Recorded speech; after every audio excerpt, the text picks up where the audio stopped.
اب آ جائیے جو سب سے اہم مسئلہ ہے، وہ جو ہم جن سے درپیش ہوتے ہیں، وہ ہے اضغاث احلام، خواب پریشاں۔ اصل میں اضغاث عربی میں گھاس کے بنے ہوئے جنگلوں کو کہتے ہیں، جن میں گھاس ہی گھاس، ادھر گھاس ادھر گھاس، کسی قاعدے قانون کے تحت وہاں پر چیز نہیں ہوتی، بلکہ متفرق اور بکھری ہوئے پیٹرن کے اندر ہوتی۔ ان کو اضغاث احلام کہا جاتا ہے، یعنی وہ خواب جو گھاس کے بنے ہوئے جنگلوں کی طرح سے متفرق اور پراگندہ ہوتے ہیں، ان کو اضغاث احلام کہا جاتا ہے۔ اچھا، اضغاث احلام کی تین اقسام۔ پہلی قسم یہ ہے، یعنی وہ خواب جو شیطانی وسوسوں سے پیدا ہوتے، شیطانی وسوسوں سے۔ ان خوابوں کا مقصد دیکھنے والے کو اذیت پہنچانا ہوتا، یہ اضغاث احلام کی پہلی قسم، یعنی وہ خواب جو شیطانی وسوسوں کی پیداوار ہوتے ہیں، اور جن خوابوں کا مقصد، یہ جو شیطان آ کر دکھاتا ہے، اس کا مقصد لوگوں کو اذیت پہنچانا ہوتا ہے، یا خواب میں آ کر کسی برائی کا حکم دینا ہوتا ہے۔ آپ تو خیر سب اس وقت ماشاءاللہ پیدا بھی بہت ساری نہیں ہوئی تھیں، اور کچھ تو بہت ہی چھوٹی ہوں گی اس موقع پر۔ آج سے تقریباً 20-25 سال پہلے قائد اعظم کے مزار پر ایک شخص نے آ کر اپنے بیٹے کو ذبح کر دیا تھا، اخبارات میں بہت مشہور ہوا تھا یہ واقعہ۔ اس نے کہا کہ مجھے خواب میں آ کر قائد اعظم نے حکم دیا ہے کہ میں اپنے بیٹے کو ذبح کر دوں۔ اچھا، ابھی تو ہم اس کو گفتگو کریں گے کہ خواب میں آ کر رسول اور امام بھی اگر کوئی آ کر حکم دیں تو کیا اس کو ماننا واجب ہے یا واجب نہیں ہے، اس کی شرعی حیثیت کیا ہے، آگے چل کر ذکر ہونے والا۔ اچھا، تو اس نے کہا کہ قائد اعظم کے مزار پر لا کر اپنے بیٹے کو اس نے ذبح کیا، اور کہا کہ قائد اعظم نے مجھے خواب میں آ کر یہ حکم دیا۔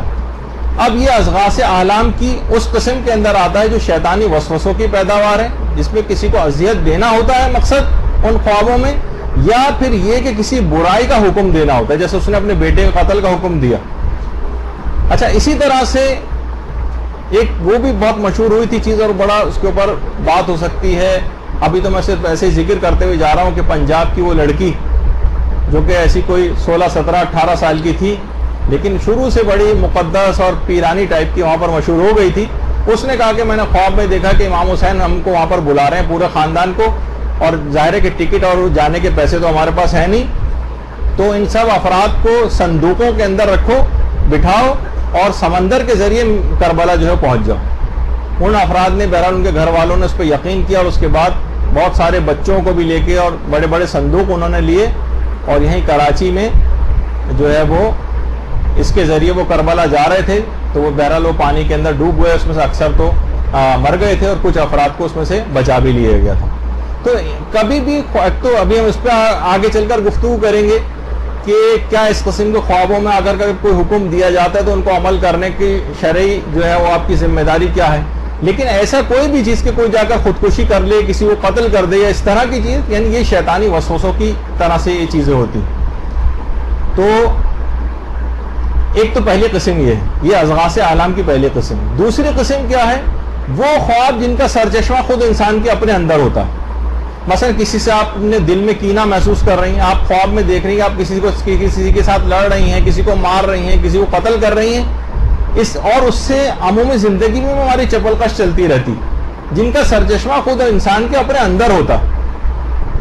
اس قسم کے خوابوں کی بھی کوئی حقیقت نہیں ہے، اضغاث احلام میں ان کی بھی کوئی تعبیر نہیں، کیونکہ آپ کے دل میں ان کے لیے کینہ پایا جاتا ہے، تو اس قسم کے خواب آپ دیکھ سکتی ہیں، ان کا سرچشمہ خود آپ کے اپنے اندر موجود ہے۔ یہ دوسری قسم ہے خواب پریشاں یا اضغاث احلام۔ تیسری قسم ہے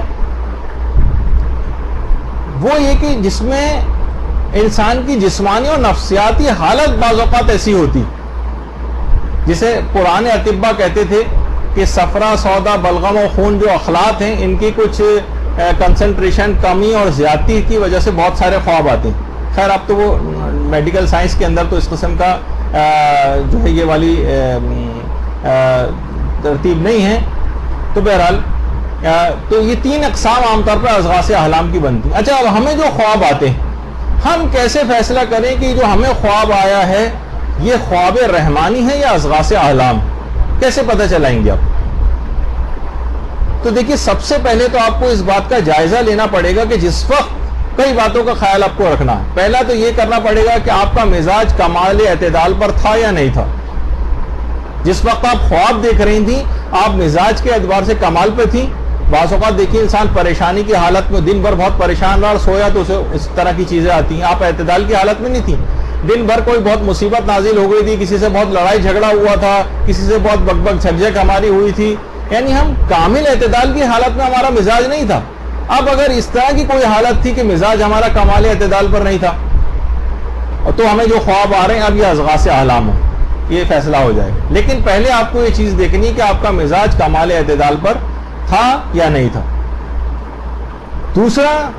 دوسری بات آپ کو یہ دیکھنی پڑے گی اس بات کے فیصلے کے لیے خواب رحمانی ہے اضغاث احلام ہے, کہ آپ دن میں اس بات کے متعلق زیادہ سوچ بچار تو نہیں کرتی رہی, دن میں بہت کسی چیز کے متعلق آپ سوچتی رہی ہوں, بار بار پھر خواب میں اس متعلق کوئی بات آ جائے, اس کی زیادہ اہمیت نہیں, اس کی زیادہ اہمیت نہیں. مثلا میرے ساتھ ہوتا ہے, بہت سی پرسنل باتیں بھی آپ سے شیئر کرتا ہوں. مجھے خواب میں اکثر اپنے استاد محترم مولانا صادق حسن صاحب قبلہ بہت آتے ہیں, اس وجہ سے کہ میں دن بھر میں اکثر و بیشتر ان کی تقریریں لگا کر سنتا رہتا ہوں.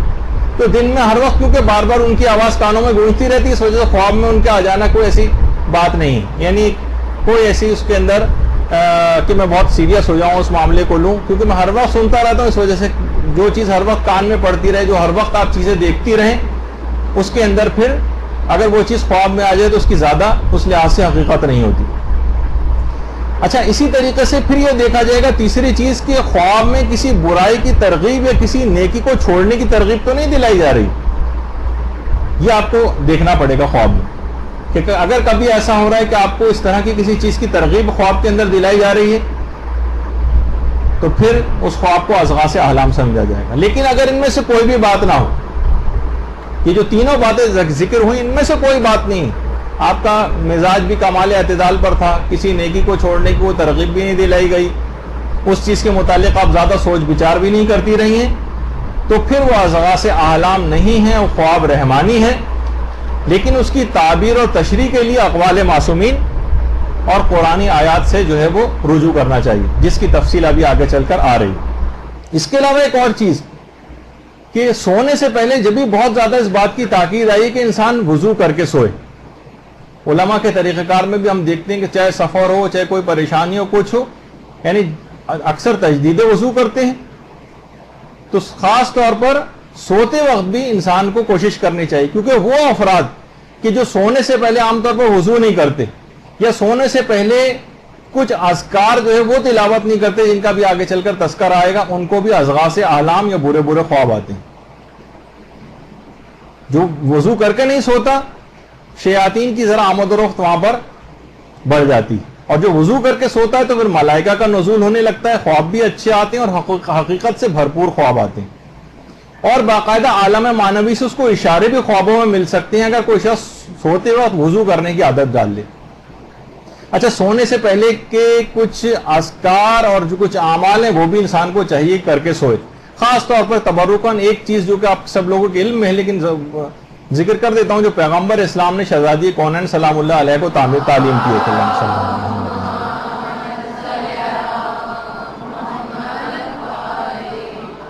ہے. فاطمہ, جب تک یہ 4 اعمال انجام نہ دلو نہ سونا.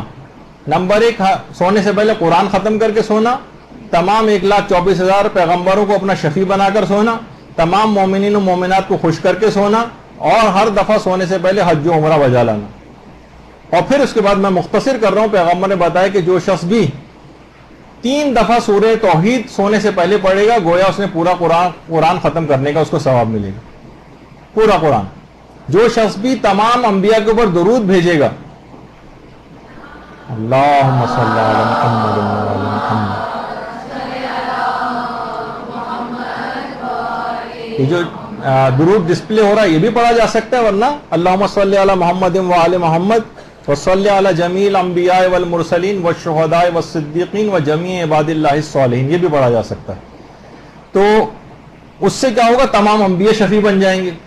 اور مومنوں مومنات کے لیے اگر استغفار کر لیا جائے, اللہم اغفر للمؤمنین والمؤمنات پڑھ لیا جائے, تو تمام گویا سب مومنوں مومنات کو راضی کر لیا آپ نے, ان کو خوش کر دیا. اور جو شخص بھی سونے سے پہلے تسبیحات 4 سبحان اللہ والحمد للہ ولا الہ الا اللہ واللہ اکبر پڑھ کے سوئے گا, تو گویا اس نے حج و عمرے کو بجا لائے. تو سونے سے پہلے کے کچھ اذکار ضرور اپنے رکھیے. اس کو اذکار کو پڑھ کر آپ سوئیں گی تو ہمیشہ حقیقت سے بھرپور اور معنوی خواب آپ کو آئیں گے، اضغاث احلام سے آپ کا پیچھے چھوٹے گا۔ اسی طرح سے سونے سے پہلے جب بھی آیت الکرسی پڑھ کر سونے کی بڑی تاکید آئی ہے، اور چاروں قل پڑھ کر سونے کی بھی بڑی تاکید آئی، اور خوابوں کے سلسلے کی کچھ مخصوص دعائیں ہیں جو بھی آگے چل کر ذکر بھی ہونے والی ہیں۔ اچھا، جو بھی کوئی خواب جب دیکھتا ہے تو اس کی جسمانی حالت اور گندگی کو بھی نوٹ کیا جاتا ہے۔ دیکھیے، جو جسمانی طور پر گندے رہتے ہیں، نہاتے نہیں ہیں، صفائی اپنی مثلا نہیں رکھتے، تو جن کو روایات میں مثلا شیاطین کہا گیا، ان کو میڈیکل سائنس میں جراثیم کہا جاتا ہے، یا جرمز وغیرہ۔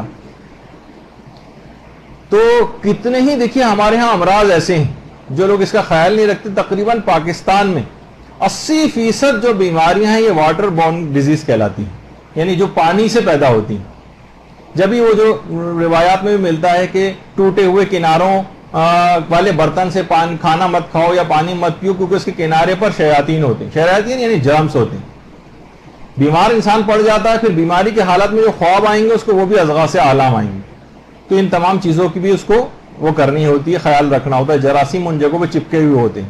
اچھا دیکھیے، ہر جگہ کے جراثیم الگ ہیں۔ زمین کے جراثیم الگ ہیں، فضا یعنی شیاطین، زمین کے شیاطین الگ ہیں، فضا کے شیاطین الگ ہیں، جیسے ابھی ذکر ہوا، پانی کے الگ ہیں، مٹی کے الگ ہیں، آگ کے الگ ہیں۔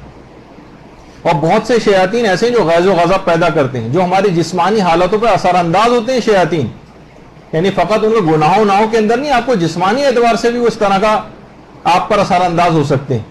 مثلا غصہ آپ کو دلا دیا، اب آپ کا بلڈ پریشر بڑھ رہا ہے، آپ کو فالج ہوا جا رہا ہے، ہارٹ فیل ہوا جا رہا ہے، بہت سے لوگوں کے دماغ کی مثلا رگ پھٹ جاتی ہے غصے میں، یعنی ایسی فضا وہ پیدا کر دیتے ہیں۔ اور بہت سے جراثیم یا جس کو جو شیاطین کہا جائے، یا فضا میں ہوتے ہیں، جیسا بھی ذکر ہوا، جیسے کہ جب انسان کوئی کھانستا اور چھینکتا ہے تو ایک دم سے جب بھی بہت سے ڈراپلیٹ انفیکشن جو ہماری میڈیکل سائنس میں کہلاتے ہیں کہ یہ ہوا کے اندر لٹکے ہوئے رہتے ہیں، لٹکے رہتے ہیں، تو جیسی کوئی پھر اس کے بعد خود نارمل آدمی سانس اندر کھینچتے تو جراثیم اس کے اندر بھی چلے جاتے ہیں۔ جب بھی آپ نے دیکھا کہ ایک کو نزلہ ہوتا ہے تو گھر میں سب کو ہوتا چلا جاتا ہے، اور جناب ایک خارش خسرہ ہو گئی، چکن پاکس ہو گئی، دوسروں کو لگتی چلی جاتی ہے، اس کی ایک وجہ یہی ہوتی ہے، وہ اس طرح کے انفیکشنز جسم کے اندر جو ہے وہ چلے جاتے ہیں، یہ شیاطین۔ تو یہ مختلف بیماریاں پیدا کرتے ہیں۔ اب یہ جو بیماریوں میں پھر جو خواب آئیں گے یہ اچھے نہیں ہوں گے، یہ بے حقیقت خواب ہوں گے، بلکہ تکلیف دہ خواب بھی اس انداز کے ہوتے ہیں۔ ان کے کچھ سر پیر سمجھ نہیں آ رہا ہوتا، بہت عجیب و غریب چیزیں اس بیماری کے عالم میں ان کو نظر آتی ہیں، تو ان کو اضغاث احلام کہا جاتا ہے، جیسے کہ ابھی آپ کی خدمت میں عرض ہوا۔ اچھا، اسی طرح سے بہت سارے کھانے ایسے ہیں جو خوابوں پہ اثر انداز ہوتے ہیں۔ کھانے، علامہ مجلسی فرماتے ہیں کہ میرے والد کے پاس ایک شخص آیا اور کہنے لگا کہ مجھے اکثر ایسا خواب آتا ہے کہ ایک سفید رنگ کا شیر ہے جو میرے گلے پہ چڑھ کر بیٹھ گیا اور میرے گلے کو بھموڑنا چاہتا ہے اور مجھے کھانا چاہتا ہے۔ مجھے ایسا خواب کیوں آتا ہے؟ ابھی میں نے کل بھی ایسے ہی خواب دیکھا ہے۔ علامہ مجلسی کے والد کہتے ہیں کہ کہنے لگے اکلت البارحہ طعام الیقط، مجھے لگتا ہے کہ کل تو نے ایک باقاعدہ ڈش کہلاتی ہے کہ جس کے اندر جو دودھ سے بنی ہوئی ایک ڈش ہوتی ہے، باقاعدہ عربوں میں یہ چیز بنائی جاتی ہے، اور اس کے اندر انار بھی اس کے اندر ملایا جاتا ہے۔ اور یہ عام طور پر جو بادیہ نشین حضرات ہوتے ہیں، صحراؤں میں رہنے والے، وہ اس قسم کی ایک اسپیشل ڈش بناتے ہیں۔ باہر کے موسم جب آتا ہے اس وقت عربوں میں ڈش بنائی جاتی ہے اور باقاعدہ اس کو بنایا جاتا ہے، پھر اس کا ایک سالن وغیرہ تیار ہوتا ہے۔ تو کہنے لگے، اور اس کو الجمید بھی کہتے ہیں، وہاں پہ ایک ڈش بنائی جاتی تھی، اور بہت سی روایت میں کہ پیغمبر اسلام کو بھی یہ ڈش کا پسند تھی۔ لیکن بہرحال اس کو کھانے والے ہیں، کیونکہ پیغمبر کے ساتھ تو یہ مسئلہ نہیں تھا، لیکن عام طور پر جو افراد کھاتے ہیں اس کو، اور اس میں انار وغیرہ ملا کے کھاتے ہیں، تو ان کو کہنے لگے لگتا ہے کہ تو نے یہ کھایا ہے۔ اس نے کہا واقعی میں نے یہی چیز کھائی تھی۔ کہا اس کو کھانے کا نتیجہ ہے کہ تجھے اس قسم کا خواب آیا ہے۔ تو بعض اوقات بہت سے کھانے اثر انداز ہوتے ہیں۔ جب بھی کچھ جو اس کے ماہرین ہیں وہ بتاتے ہیں کہ 3 قسم کے کھانے ایسے ہیں جن سے اضغاث احلام آتے ہیں۔ ان میں ایک ہے بینگن۔ بینگن کو جو زیادہ کھاتا ہے عام طور پر اس کو اضغاث احلام زیادہ آتے ہیں، یعنی وہ خواب پریشان۔ اسی طریقے سے دالوں میں مسور کی دال، چاہے وہ کالی مسور کی ہو یا جو لال مسور ہوتی ہے یہ ہو، اس کو کھانے سے بھی اضغاث احلام آتے ہیں۔ اور تیسرا وہ کھانے کی چیز کہ نمک ملا ہوا گوشت، جس کو ہنٹر بیف وغیرہ کہا جاتا ہے، اس کو کھانے والے کو بھی اضغاث احلام آتے ہیں۔ تو یہ تو کچھ کھانوں کا بھی تذکرہ ہوا کہ بہت سارے کھانے، جسمانی حالات، روحانی حالات، ایمانی حالات، اعتقادی حالات، وہ جگہ جہاں پر وہ اس نے خواب دیکھا ہے، وہ دن جس میں اس نے خواب دیکھا ہے، وہ وقت جس میں اس نے خواب دیکھا ہے، یہ تمام خوابوں کی تعبیر پہ اثر انداز ہوتی ہیں.